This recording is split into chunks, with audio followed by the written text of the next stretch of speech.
ছাত্রদল, যুবদল, স্বেচ্ছাসেবক দল, কৃষক দল, অঙ্গ সংগঠনের এনাদেরকে মাথায় রাখতে হবে। আমাদের নিয়ে প্রচন্ড ষড়যন্ত্র হচ্ছে। সামনে আগামী 2 দিন পরে ভোট।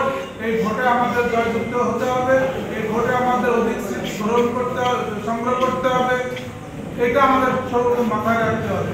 আমাদের কিন্তু প্রত্যেকটা লোকেরই আমরা যাতে আমাদের উস্কানিতে পা না দেয়। এখনো কিন্তু আমাদের মধ্যে ঝাপটি মেরে কিছু ষড়যন্ত্রকারীরা ষড়যন্ত্র করে যাচ্ছে। যে কথা যে জিয়া বলল, এটা কিন্তু আমাকে উড়াই দিলে চলবে না। আমাদের প্রত্যেকটা ছেলে, প্রত্যেকটা নেতা, প্রত্যেকটা অভিভাবকের মাথায় রাখতে হবে আমাদের নিয়ে অনেক ষড়যন্ত্র চলতেছে। এখনো ষড়যন্ত্র চলতেছে। ষড়যন্ত্র আমাদেরকেই মোকাবেলা করতে হবে। যার বক্তব্য লম্বা করবো না।